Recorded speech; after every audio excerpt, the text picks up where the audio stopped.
Yasho yahlangana imhlathi eyazanayo yimi nawe phela ke mbukeli sihlangene lapha ke esitikini akusekho ukuhlehla sithola ngeyithebe inqezi vele yohlelo lwakho ekhaya jikelele uLwesihlanu ke namhlanje mbukeli kanti ingqikithi yethu yengxenye yohlelo lwethu izokube imayelana namalungiselelo okutshalwa ke kodondolo lwendlela mithi kaZulu umntwana mangosuthu Buthelezi kanti ke futhi mbukeli intatheli zeSABC ziphume ngobuningi kuyokwethamela nokucoshela ke inkonzo yomngcwabo yosungulu oluyibunubunu ezoba kusasa mbukeli ke hayi ke ngethemba ukuthi uhlezi kahle ekhaya unesezekile thina nje siyekhaya sifikile ukuthi senze lokho sidume ngakho ukuthi sokunika ke indaba ezenzekalayo ezemidlalo isimo sezulu kanjalo ke khona nezivakashi kakhulukazi nje bakuLwesihlanu nje ke bakhona ke nabaculi abazobe besinikeza umculo omnandi ulozolo ozokujabulisa ke ukuthi uqale kahle impela sonto yakho angihambe ngedwa nguNoxolo uMamtshali wakwaMwali ngihamba noMadlongothi kholosa kwaLubisi ewe ungisho khona xa uthi Madlongothi xa sonithutha hayi ungqibila nifuna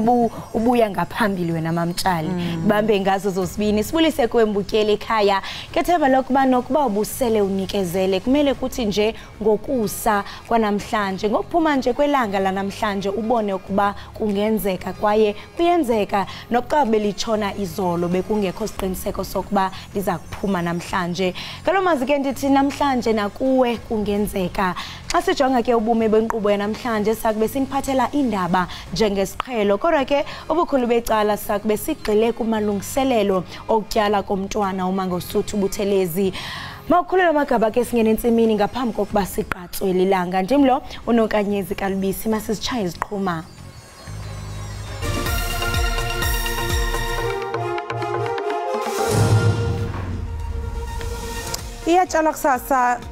Uyatshala kusasa undunankulu kaZulu kanye nomsunguli weqembu IFP uMangosuthu Buthelezi imbabazane yakho thama ekuthatheni kokusa kwangomgqibelo iPost Bank ithi amaginxiginxi ebekho kuqhakaqhaka bayo asonjululiwe emva kokuphazamiseka kokuhlawula imali yesibonelelo sikarhulumente uMalcolm X uphumile kwindebe yehlabathi yombhoxo ngenxa yomanzakala esodolweni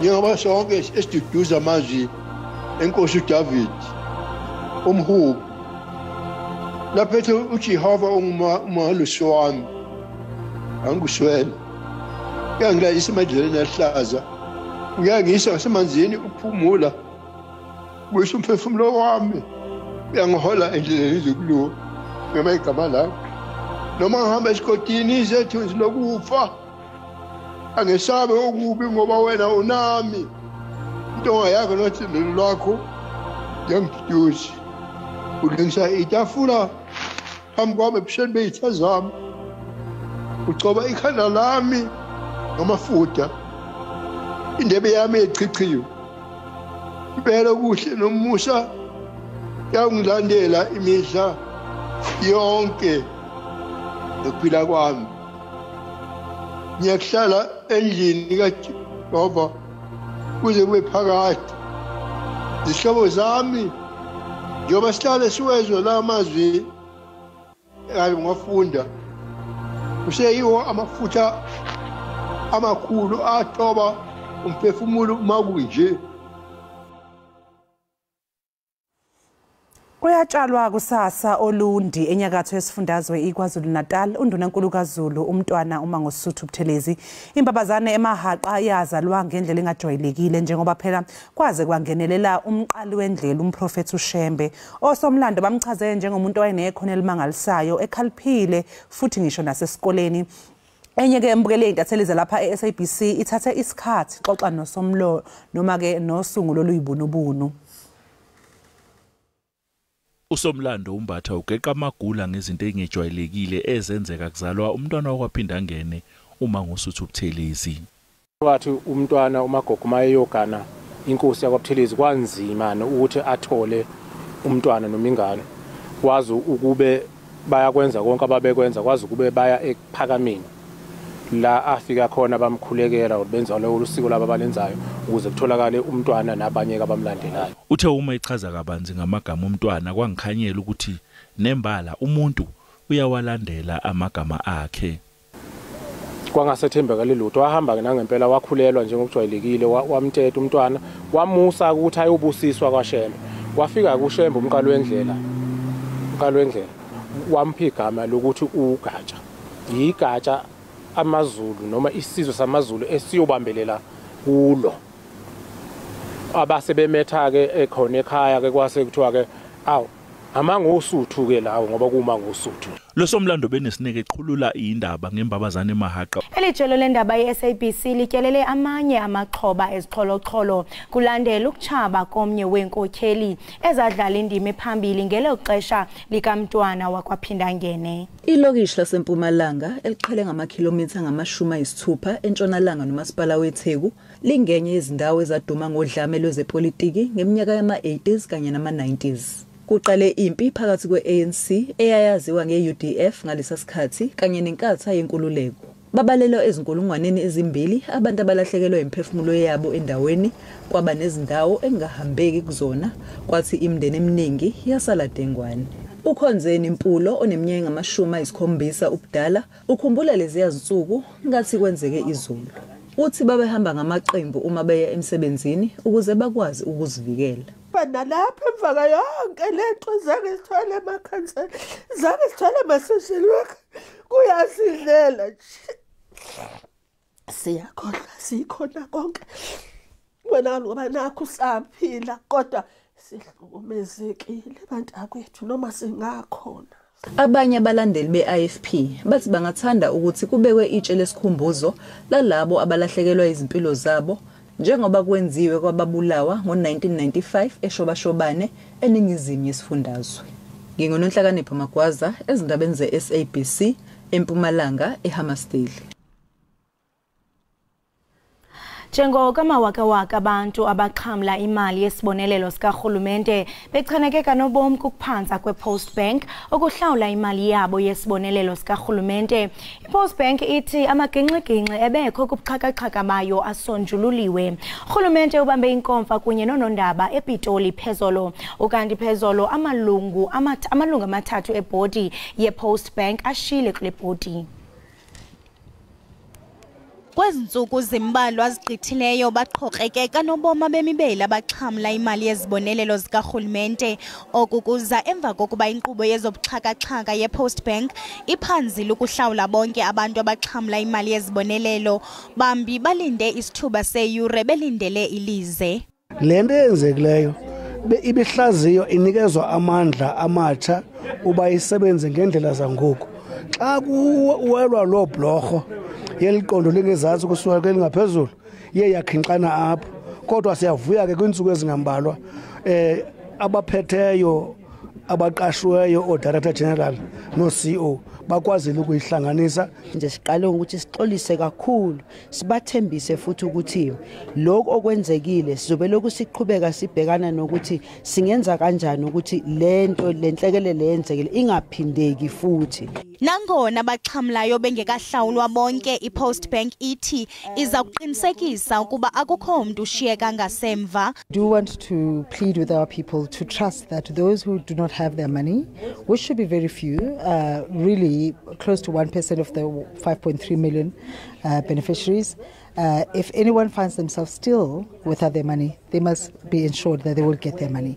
Kukhona bangakayitholi ngoba ukuze senze lama reversal bayenza manually, so ngoba kufanele ukuthi bayenze yinye ngayinye yiko kwenza ukuthi kuthatha isikhathi. Senjalo amanye amalungu ePost Bank ashiyile kwibhodi yePost Bank etyhola ngelithi kukho ungenelelo labaphathiswa kodwa urhulumente uthi le bhodi iphanzile ukwenza umsebenzi wayo ngendlela. Into abayenzileyo ke baye batsiba icingo singekafiki kodwa yena nto ndifuna uyichaza eyona nto ibangela ukubana singavani nabo kunezindlela ezithile abaqasha onobhizinesi abasebenzela urhulumente ezingekho mthethweni nemali ezinkulu ezibhatalwayo.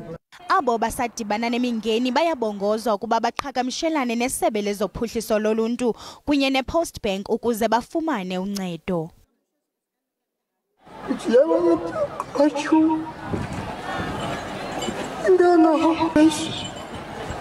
Mangethela unomthebe wethu ingonyama yethu yesiso mazulu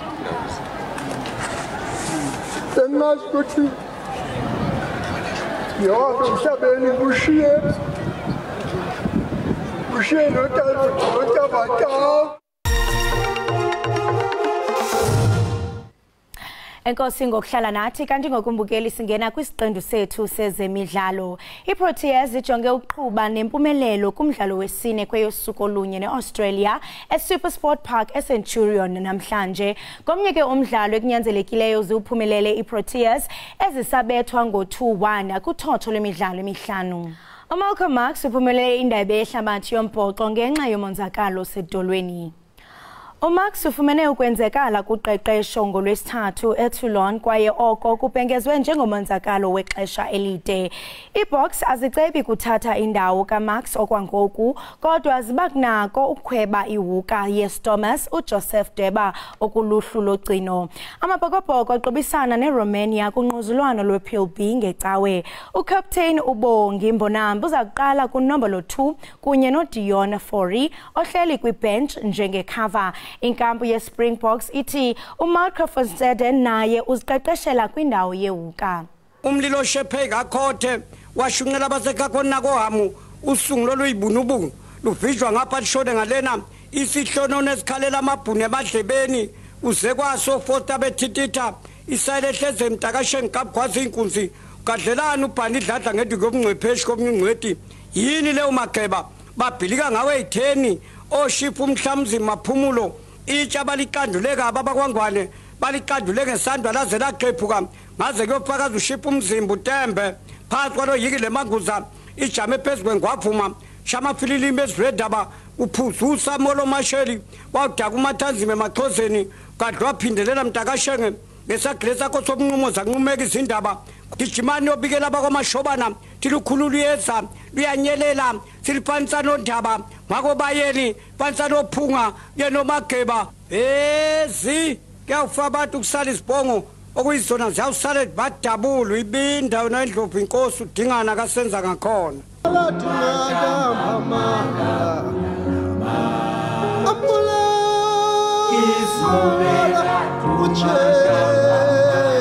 Majuda yena wa inkosi yoqobo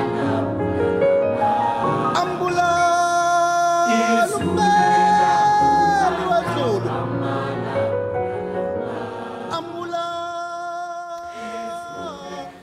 Sikwamukele mbukeli ekhaya jikelele sibonga kakhulu ngokuthi ke usahlanganyele kanye nathi lapha ku DTT. Kusasa ke mbukeli ngusuku olungasoze lwasuka ezingqondweni zabantu abaningi njengoba kungusuku lokutshalwa kaNdunankulu kaZulu umntwana wakwaPhinda ngene okuyena umuntu osebe yudondolo lungumkhombandlela kaZulu iminyaka eminingi ukwedlula bonke ke abantu asebe ngondunankulu esizweni samaZulu. Ngokwesiko ke mbukeli lesizulu sifuna nje ukubheka ukuthi njengoba ibekwa kusasa imbabazane yini ngempela engalindelwa ngumuntu phaqa nje nokungenzeka kusasa nakuba iningi labantu lingakaze libone kubekwa undunankulu omusha kodwa ke sithe nje ke ake sincele kogwansila umbele kudokotela uGugu Mazibuko asikubingelela dokotela uMazibuko sikamukele ohlelweni sibonga kakhulu ngesikhathi sakho. Ngikubingelele noxolo nabo bonke ababukeli. Dokotela Mazibuko nakuba iningi lethu lingakaze limbone undunankulu kaZulu ebekwa esihlalweni kodwa ke iningi liyafisa ukwazi kabanzi ngalokho ukuthi ithini imigudu yalolu hlelo lomqwa kangaka esizweni samaZulu. Mhlawumbe ngaphambi kokuthi ngiphendule umbuzo wakho nje angisho ukuthi usuku lwakusasa lusuku olunzima kakhulu njengoba kuzobe kutshalwa inkosi yaKaButhelezi kanye nondunankulu wesizwe samaZulu inkosi uMangosuthu Buthelezi. Ngakho ke ngicabanga ukuthi okusemqoka kakhulu okokuthi sikhumbule ukuthi isimningi iminyaka undunankulu wesizwe samaZulu esesihlalweni sobundunankulu njengoba sazi ukuthi kusukela ngesikhathi sesilo uBhekuzulu kube isilo uZwelithini kaBhekuzulu kuze kube isilo lesi sesihlalweni uMsuzulu kaZwelithini. Ngakho ke ukuqokwa noma ukubekwa kaNdunankulu akufani nokubekwa kwesilo kepha ke khona kuba nokuthi emva kokuthi isilo lesi sisuke sesihlalweni sesibonisene savumelana nalabo abaseduze nalabo abelulekayo esihlalweni ukuthi uyena muphi esibona kufanele ukuba angene esihlalweni somndunankulu sibeke bese sekuphuma isimemezelo sokuthi sizwe samaZulu makhosi aseNdlunkulu nangokuyena ndunankulu bese uma sekumenyezeliwe ke usuke esehlala ke eseqala imisebenzi yokuba undunankulu kepha akuwona umkhosi obamkhulu ofana nomkhosi wokubekwa kwesilo esihlalweni. Imvamisa ke uma ngabe kutshalwa ingonyama Dr. Mazibuko izulu liyaye lihlome line ingabe khona yini okungalindeleka ke ngemvelo ukuthi ke ikhombisa ukuthi kubekwa udondolo lwesilo? Noxolo nababukeli ngikholwa ukuthi wonke umuntu okhona esifundazweni ubonile ukuthi imvelo ikhombisile ukuthi kukhona okwenzekile sisesikhathini la khona kusentwasahlobo la ilanga bese liqalile selibalele sekushisa kodwa kuthe emva kokuba kuphumele izindaba sesizwe lezi indaba sithole nje sengazi ukuthi kusebusika nje kuphakathi nobusika kwanomoya kwanamakhaza ngakho ke esikhathini esiningi imvelo iqhumene kakhulu nabantu nesintu ngakho ke sithe uma sikubona lokho sabona ukuthi impela cha igodukile udondolo lwesizwe undunankulu wesizwe sonke.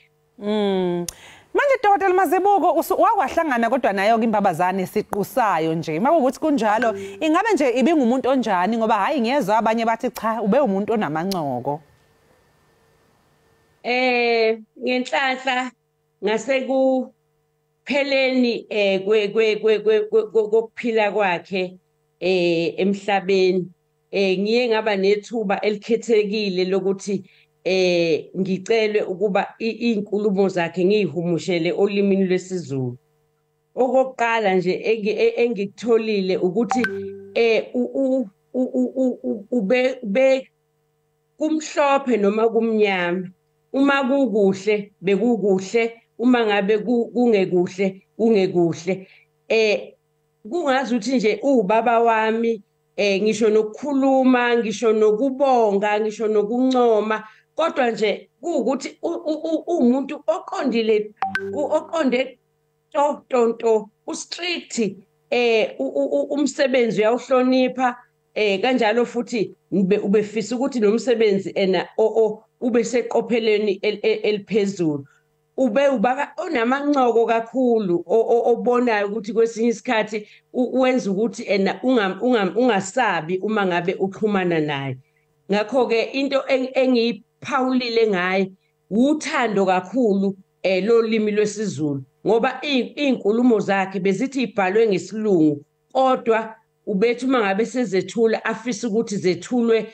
ngezilimi zombili ukuze bonke abantu bakwazi ukuqonda futhi zinikezwe abazolalela zibhalwe phansi ngakho ke ngingasho nje ukuthi hayi impela bekuwumuntu obezimisela kakhulu esazisa futhi lesi sikhundla akusona ukuthi sisemqoka sidinga ubuqotho kanye futhi nokuthi akwazi ukuthi isizwe sithole lonke ulwazi singasileli ngemuva ngenxa yokungaqondi ulimi lwesilungu. Manje Somlando ungasinekela nje ke ngokuthi ikuphi kokungalindeleka ukuthi kwenzeke kwaZulu eNdlunkulu njengoba nje ke sekukhotheme umntwana wakwaPhindangene.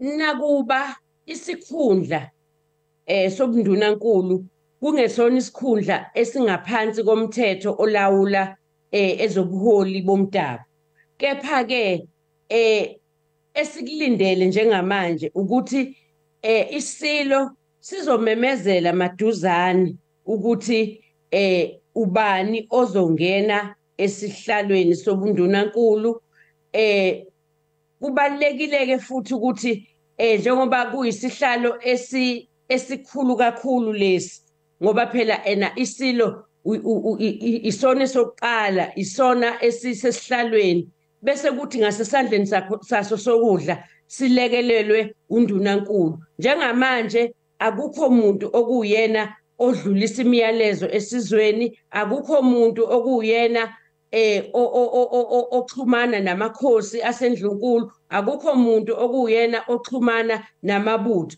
Ngakho-ke silindele thina njengesizwe ukuthi sethulelwe undunankulu omusha ukuze kwazi ukuthi inhlelo nemikhosi nakho konke nje okwesizwe ukwazi ukuqhubeka ngendlela efanele. Futhi-ke lowo ozokwethula kuyosijabulisa kakhulu ukuthi noma engeke afana nse kodwa kube umuntu onawo amava ey'ntweni ey'thinta izinto zesizwe namagugu. Ngokulandelwa kwemigudu nemigomo ethile yokuguqa kumuntu osezingeni lembabazane Dr Mazibuka ngiyezwa ukuthi sesilindele ukuthi ke isilo sekuzoba sona ke sesiyosimemezela maduzane kodwa nje ngiyayibuza ukuthi engabe umaduzane isikhathi esingakanani mhlawumbe sikhona isikhathi ongathiwa esokuzila mhlawumbe kulindwe sona kuqala ngaphambi kokuthi kumemezelwe noma nje kuzomemezelwa amaduzane. Angeke sasiqagula ukuthi singaba isikhathi esiyisiphi kepha isikhathi sokuzila yebo siba khona esizweni kepha ke kufanele sikhumbule futhi namasijeqeze emuva ukuthi ngesikhathi kukhothema isilo uZwelithini kaBhekuzulu sasishilo ukuthi asifisi ukuthi kudonse kakhulu lokho kuzila kepha ke sithina sethemba ukuthi uma ngabe esetshaliwe undunankulu kuzomenyezelwa maduzane ngoba phela kunemkhosi kunomkhosi nje welembe ozoba khona maduzane. Ngakho-ke siyathemba ukuthi undunankulu yobe semenyezelwe ngoba kufanele kube uyena okhomba indlela ebheke phambili esizweni.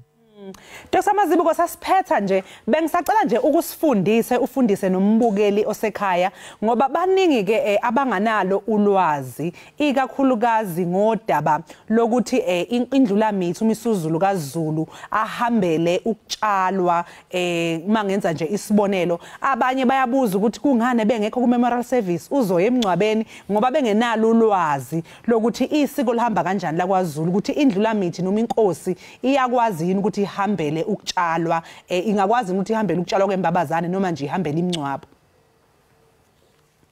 Noxolo nababukeli bonke isilo njengoba sizokhumbula kahle ukuthi ngaphambi kokuba sibekwe esihlalweni singeniswe sibayeni sahamba sayozingela umne wabo ibhubesi sithe uma sesesibuya lapho sabuya lapho sesingonyama sibuya lapho sesingasenamfowabo sesingasenamdadi wabo kepha umfowabo sekuyiyo ingonyama lena esuke kade sesibuye nayo endlunkulu.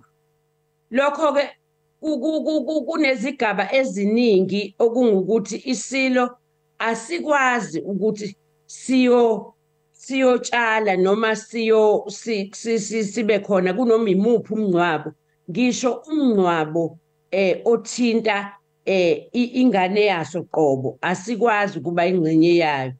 Ngakho ke isilo angeke sikwazi ukuthi sibe ingcenye noma sibe khona emncwabeni ngesizathu sokuthi isilo siyinhloko siyikhanda lesizwe sonke. Ngakho ke asisondeli lapho kunefu khona elimnyama lapho kugutshezelwe khona isifo ngenxa yokuthi kusho ukuthi uma ngabe sesikuleyo ndawo isizwe sonke sesigutshuzelwe isifo sesigutshuzelwe yithunzi ngenxa yokuthi omdala noma inhloko yesizwe isikuleso sigaba isikuleyo ndawo. Yingakho ke isilo singayi emncwabeni singabi ingcenye yemncwabo ukuze kugwenywe izinto zokuthi kuzobe ithunzi selengamela isizwe sonke esiholwa isilo.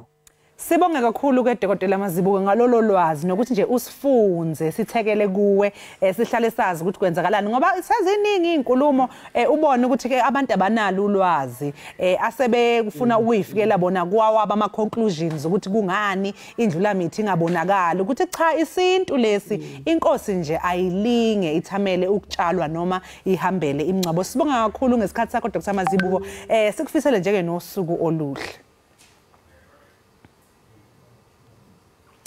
Sibonga kakhulu ke mbukelo bekudokotela uGugu Mazibuko somlando besixoxisana naye mayelana ke nokutshalwa kwembabazane nje ukuthi singalindelani amalungiselelo nokuthi ke ikuphi okuyimigudu okufuneka ukuthi ke ilandelwe mangabe kuguqe umuntu wezinga lembabazane emahaqa. Okwamanje ngembukela sithi qu 8 sizobuya emva komzuzu.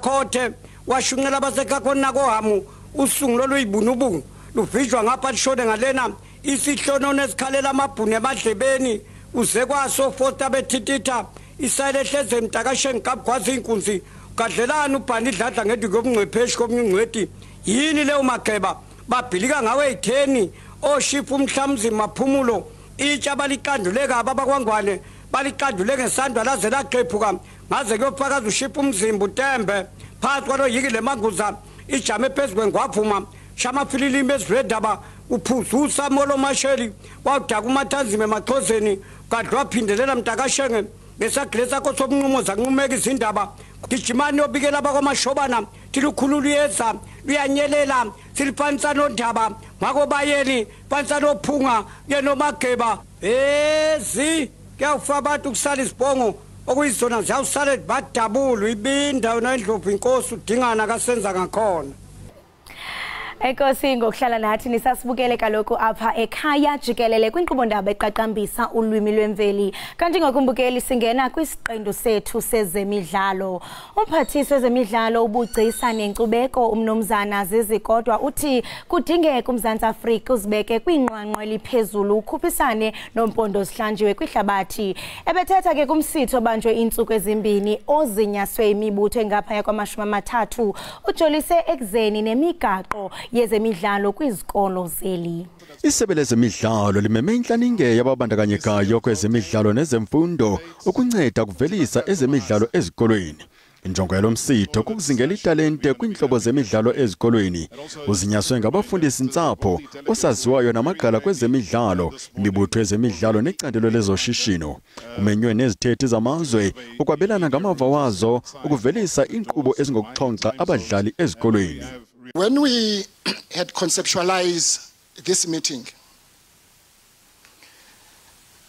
with a dream of a winning nation in mind, we thought we must benchmark ourselves against the best in the world. uMzantsi Afrika ungafunda lukhulu kwilizwe elisakhasayo elifana neJamaica ethe gqolo ukuvelisa imbaleki ezikwizinga lehlabathi.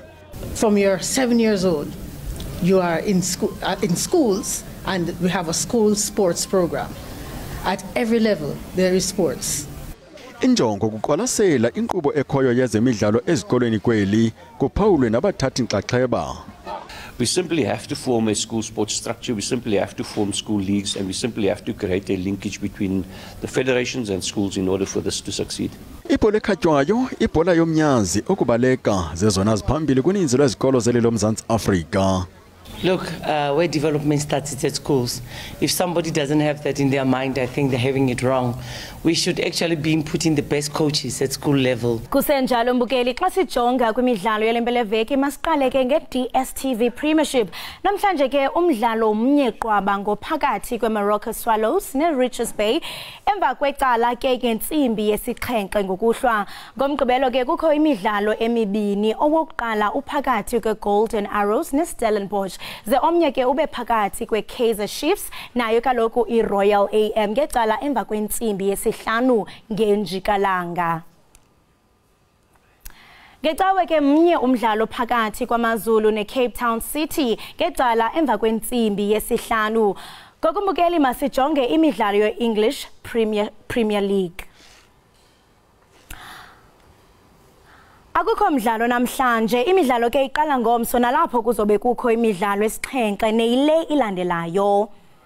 IWolves izawudlala neLiverpool, iFulham idibane neLuton Town, kanti ke yona iAston Villa iqobisane neCrystal Palace, iTottenham Hotspur igagane neSheffield United.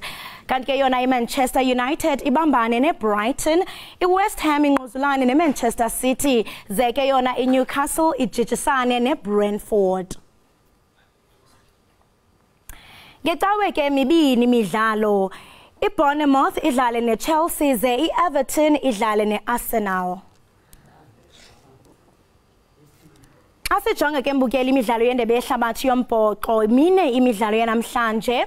INew Zealand iza kunquzulana neNamibia, iSamoa idibane yona neChile, iWales iqobisane nePortugal, ze iIreland idibane neTonga. Ngecawe ke mithathu imidlalo, uMzantsi Afrika uza kunquzulana neRomania, iAustralia yona idibane neFiji, ze iNgilane ibambane neJapan. Asijonga ke kwiqakamba mibini kuphela imidlalo kule mpelaveki. Namhlanje uMzantsi Afrika uza kudlala neAustralia, ze ngecawe aphinde kwakhona amabini lamaqela. Kungako ke siniphathele kona kuvimba wethu wemidlalo yangempelaveki.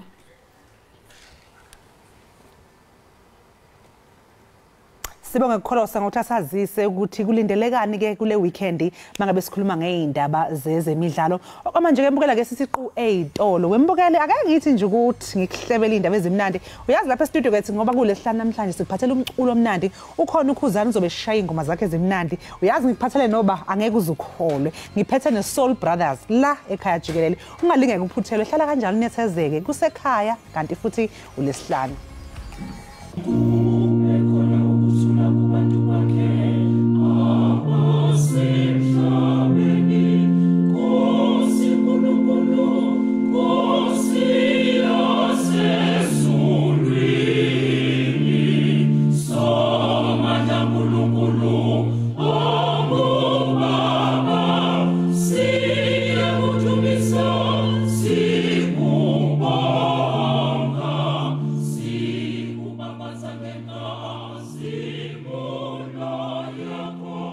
Siphinde ke sikwamukele mbukeli wekhaya jikelele. Sibonga kakhulu ukuthi ke usahlanganyele kanye nathi njengoba besikuthembisile ke mbukeli ukuthi ke sikuphathela umculo omnandi. Namhlanje njengoba manje ke sekuleso sikhathi ke siyazi ukuthi sisemanzini kodwa nje mbukeli sithi ake sithi nje ukuphakamisa umoya kancane nawe ukuthi nje ukhohle ukuthi sisosizini. UKhuzani kuzosicela ingoma emnandi mbukeli yahle komsa abantu abaningi akekho wayengayicule. Abashadayo ngapha uzwa kahle sebeyishala ingoma emnandi ethi ijele.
lomshado akonitshele noma ngashada iyobe ngeketshele mina yebe ngayibophi mina ngibophi lomshado yelonitshele noma ngashada iyobe ngeketshele mina Untobe washaleka yusazoqhubeka washa ngitshele noma ngashada ngiyobe ngeketshele mina nomntu obephela ekhaya usazoqhubeka pheke nitshele noma ngashada ngiyobe ngeketshele mina uzungangadi ngama ngiketshele umshaya alonitshele noma ngashada ngiyobe ngeketshele noma ngashada ngiyobe ngeketshele uzungangadi ngama ngiketshele umshaya alonitshele noma ngashada ngiyobe ngeketshele njengoba ngalakhaya bengihamba kumzini umshaya alonitshele noma ngashada ngiyobe ngeketshele njengoba ngalakhaya bengihamba kumzini umshaya alonitshele shada ngiyobe ngeketshele ungangadi ngami ngiketshele umshado alonitshele noma ngashada ngiyobe ngeketshele ungangadi ngami ngiketshele umshado alonitshele noma ngashada ngiyobe ngeketshele noma ngashada ngiyobe ngeketshele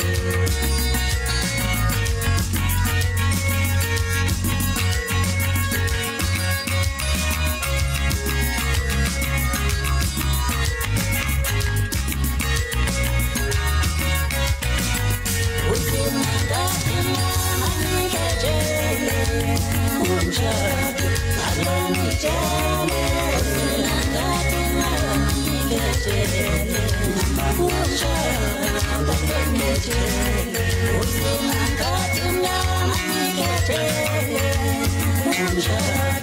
alonitshele